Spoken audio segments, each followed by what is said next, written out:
नमस्कार। Mutual fund course के इस पहले एपिसोड में आपका स्वागत है। हम चाहते हैं कि इंडिया का हर एक इंसान फाइनेंशियली अवेयर हो और यही हमारा मिशन है। यानी हम चाहते हैं कि इंडिया के हर एक इंसान को इन्वेस्टमेंट की परख होनी चाहिए। उन्हें इन्वेस्टमेंट के अलग अलग अवेन्यूज़ के बारे में पता होना चाहिए, कहाँ पर कितने रिटर्न्स मिलते हैं, कितने रिस्क होती है, वो चीज़ कैसे काम करती है, इन चीज़ों के बारे में जानकारी होनी चाहिए। यानी हम चाहते हैं कि इंडिया के हर एक शख्स को पता होना चाहिए कि म्यूचुअल फंड कैसे काम करता है, स्टॉक मार्केट कैसे काम करता है, बॉन्ड मार्केट कैसे काम करता है और वो कितने रिटर्न्स देते हैं। यानी गवर्नमेंट बॉन्ड से कितने रिटर्न मिलते हैं, उस पर टैक्सेशन क्या होता है, म्यूचुअल फंड में कितने रिटर्न मिलते हैं, उस पर टैक्सेशन क्या होता है, और स्टॉक मार्केट में कितने रिटर्न्स मिलते हैं और उस पर टैक्सेशन क्या होता है। इंडिया में कई सारे लोगों को इन्फ्लेशन की जानकारी नहीं होती। उन्हें नहीं पता होता कि इन्फ्लेशन रेट क्या चल रहा है, उनके पैसों की वैल्यू कैसे कम होती जा रही है और महंगाई का उनके पैसों पर क्या असर पड़ रहा है। तो इन सारे प्रॉब्लम्स को सॉल्व करने के लिए और लोगों को फाइनेंशियली अवेयर करने के लिए हम कई सारी चीजें कर रहे हैं और ये कोर्सेज भी हमारे इसी मिशन का एक हिस्सा है। चलो तो सबसे पहले देखते हैं कि म्यूचुअल फंड कैसे काम करता है। फंड मतलब लोगों से इकट्ठा किया हुआ पैसा। तो म्यूचुअल फंड एक फंड है जिसमें लोगों से पैसा इकट्ठा किया जाता है और फिर वो पैसा उस म्यूचुअल फंड स्कीम के ऑब्जेक्टिव के अनुसार इन्वेस्ट किया जाता है। हर म्यूचुअल फंड स्कीम का एक ऑब्जेक्टिव होता है। जैसे कि कुछ म्यूचुअल फंड स्कीम्स का ऑब्जेक्टिव होता है कि लार्ज कैप कंपनीज में इन्वेस्ट करना, जो काफी स्टेबल है और जहां पर रिस्क कम है।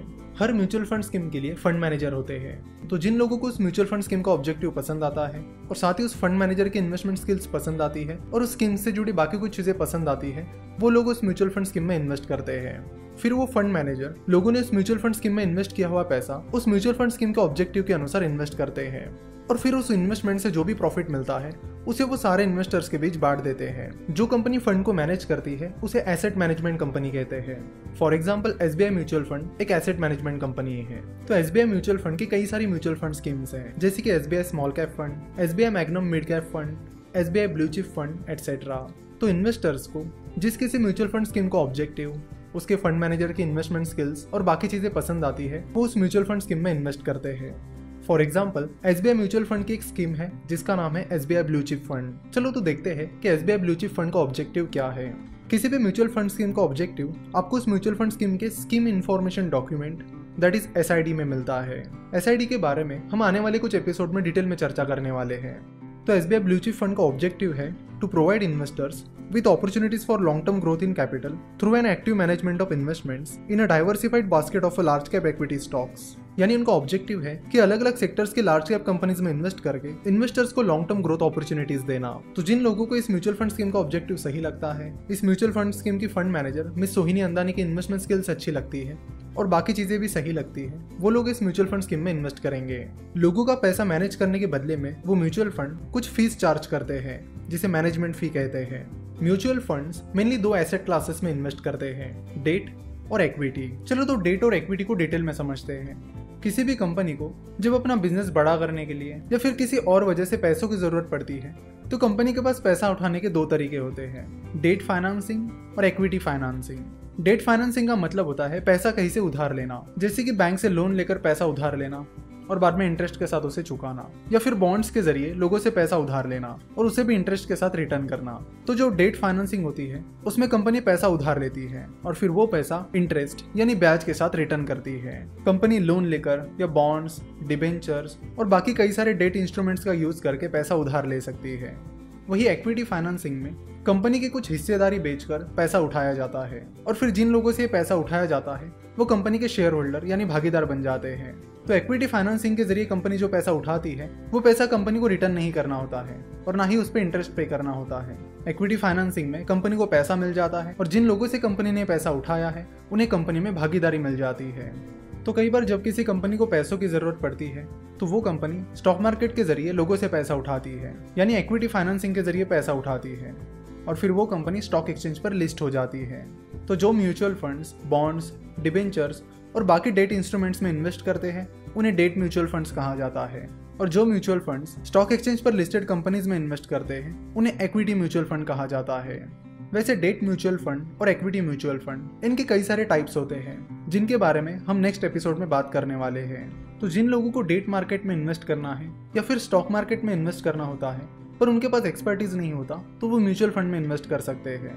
म्यूचुअल फंड के जरिए आप आसानी से स्टॉक मार्केट और डेट मार्केट में इन्वेस्ट कर सकते हो और उसके लिए आपके पास स्टॉक मार्केट इन्वेस्टमेंट की या डेट मार्केट इन्वेस्टमेंट की एक्सपर्टीज होने की भी जरूरत नहीं होती, क्योंकि म्यूचुअल फंड में आपका पैसा फंड मैनेजर मैनेज करता है जिसके पास इन्वेस्टमेंट का एक्सपर्टीज होता है। सो अगर आप म्यूचुअल फंड में इन्वेस्ट करते हो तो उस म्यूचुअल फंड को कौन सी कंपनी में इन्वेस्ट करना है, ये सब इंपॉर्टेंट डिसीजंस वो फंड मैनेजर लेता है। तो म्यूचुअल फंड में एक्सपर्ट फंड मैनेजर आपका पैसा मैनेज करते हैं और आपके इन्वेस्टमेंट से रिलेटेड सारी डिसीजंस वही लेते हैं। इसलिए म्यूचुअल फंड बिगिनर के लिए एक बहुत अच्छा प्लेटफॉर्म माना जाता है, क्योंकि जो लोग इन्वेस्टमेंट की फील्ड में नए होते हैं तो उनके लिए इन्वेस्टमेंट करने के लिए म्यूचुअल फंड एक बेस्ट प्लेटफॉर्म बन गया है।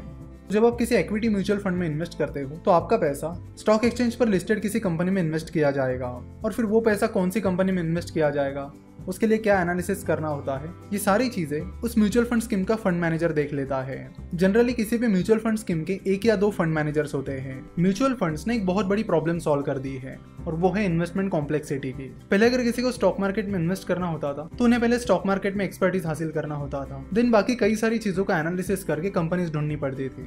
कई सारे लोग ऐसे थे कि जो स्टॉक मार्केट में इन्वेस्ट तो करना चाहते थे पर स्टॉक मार्केट इन्वेस्टमेंट में एक्सपर्टीज हासिल करने के लिए उनके पास टाइम नहीं था या फिर वो इंटरेस्टेड नहीं थे, पर वो इन्वेस्टमेंट जरूर करना चाहते थे। तो ऐसे लोगों के लिए म्यूचुअल फंड एक बहुत अच्छा तरीका बन गया है। सेम थिंग डेट मार्केट के बारे में भी लागू होती है। बहुत सारे लोग गवर्नमेंट बॉन्ड्स और बाकी डेट इंस्ट्रूमेंट्स में इन्वेस्ट करना चाहते थे पर उन्हें पता नहीं था कि इसकी प्रोसेस क्या होती है, कैसे किया जाता है। तो अब डेट म्यूचुअल फंड के जरिए वो आसानी से डेट इंस्ट्रूमेंट्स में इन्वेस्ट कर सकते हैं। तो जिन लोगों को स्टॉक मार्केट में इन्वेस्ट करना है पर उनके पास स्टॉक मार्केट का एक्सपर्टीज नहीं है, ऐसे लोग इक्विटी म्यूचुअल फंड में इन्वेस्ट कर सकते हैं। सिमिलरली जिन लोगों को डेट मार्केट में इन्वेस्ट करना है पर उनके पास डेट मार्केट का एक्सपर्टीज नहीं है, वो लोग डेट म्यूचुअल फंड्स में इन्वेस्ट कर सकते हैं। तो इस तरह म्यूचुअल फंड्स ने इन्वेस्टमेंट्स को आसान कर दिया है। अब हम बात करेंगे उस सवाल के बारे में जो लगभग हम सभी के दिमाग में आता है, वो ये है कि क्या म्यूचुअल फंड सही में सही है। पिछले 1-2 सालों से म्यूचुअल फंड सही है की कई सारी एडवर्टीजमेंट्स चल रही है जिसमें बताया जा रहा है कि म्यूचुअल फंड सही है। तो क्या सभी के लिए म्यूचुअल फंड सही है? तो जवाब है नहीं, म्यूचुअल फंड सभी के लिए सही नहीं है। अगर आप म्यूचुअल फंड में इन्वेस्ट भी करना चाहते हो तो आपके पास इतना नॉलेज होना चाहिए जिससे आपको पता चले कि आपको कौन सी म्यूचुअल फंड स्कीम चुननी है। इस कोर्स में आगे हम ये भी सीखने वाले हैं कि किसी पर्टिकुलर म्यूचुअल फंड स्कीम को कैसे चुने। पर जिन लोगों के पास ये नॉलेज है ही नहीं, उन्हें पता ही नहीं है कि म्यूचुअल फंड स्कीम को कैसे चुना जाता है, उनके लिए म्यूचुअल फंड सही नहीं है। वैसे आपको बता दूं कि इंडिया में 2000 से ज्यादा म्यूचुअल फंड स्कीम्स हैं। उनमें से वो म्यूचुअल फंड स्कीम्स चुनना जो आपके रिक्वायरमेंट को सूट कर रही है, ये कोई आसान काम नहीं है। उसके लिए भी आपको एनालिसिस करना होता है म्यूचुअल फंड स्कीम्स का, उनके फंड मैनेजर्स का और उस म्यूचुअल फंड स्कीम की परफॉर्मेंस और स्ट्रेटेजी का। अगर कोई शख्स पिछले कई सालों से एफडी में इन्वेस्ट कर रहा है और वो डायरेक्टली म्यूचुअल फंड में इन्वेस्ट करना स्टार्ट कर देता है तो उन्हें पहले म्यूचुअल फंड के बारे में समझना होगा कि म्यूचुअल फंड कैसे काम करते हैं, म्यूचुअल फंड स्कीम्स कैसे काम करती है, उन स्कीम्स को कैसे चुना जाता है, एटसेट्रा। अगर वो बस बैंक एफडी की तरह बस रिटर्न देखकर किसी म्यूचुअल फंड स्कीम में इन्वेस्ट करेंगे तो वो म्यूचुअल फंड स्कीम चुनने का सही तरीका नहीं होगा। तो कंक्लूजन ये है कि म्यूचुअल फंड में आप किसी भी म्यूचुअल फंड स्कीम में आग बनकर पैसा नहीं इन्वेस्ट कर सकते, आपको उसका एनालिसिस करना होगा। हाँ, ये एनालिसिस स्टॉक मार्केट इन्वेस्टमेंट के कंपैरेटिवली उतना डिफिकल्ट नहीं होता, पर आपको करना जरूर होगा और उसके लिए आपको मेहनत भी करनी होगी। दूसरा सवाल जो हम सभी के मन में आता है वो ये है कि क्या म्यूचुअल फंड से फिक्स रिटर्न मिलते हैं? तो जवाब है नहीं, म्यूचुअल फंड से फिक्स रिटर्न नहीं मिलते हैं। हाँ, कुछ डेट म्यूचुअल फंड के टाइप्स हैं जिनमें लगभग फिक्स के करीब रिटर्न मिलता है, पर फिक्स रिटर्न ये चीज म्यूचुअल फंड के लिए अप्लाई नहीं होती है। म्यूचुअल फंड में आपको रिस्क के अनुसार अलग अलग टाइप के म्यूचुअल फंड मिलेंगे, यानी किसी म्यूचुअल फंड के टाइप में ज्यादा रिस्क, किसी में मीडियम रिस्क तो किसी में लो रिस्क। तो आपको इन सारी चीजों का भी ध्यान रखना होता है। तो यहाँ पर हमारा म्यूचुअल फंड कोर्स का पहला एपिसोड समाप्त होता है। आशा करता हूँ कि आपको ये एपिसोड पसंद आया होगा और इससे काफी कुछ सीखने मिला होगा। आने वाले एपिसोड में भी हमारी यही कोशिश रहेगी कि आप तक ज्यादा से ज्यादा नॉलेज पहुंचाया जाए।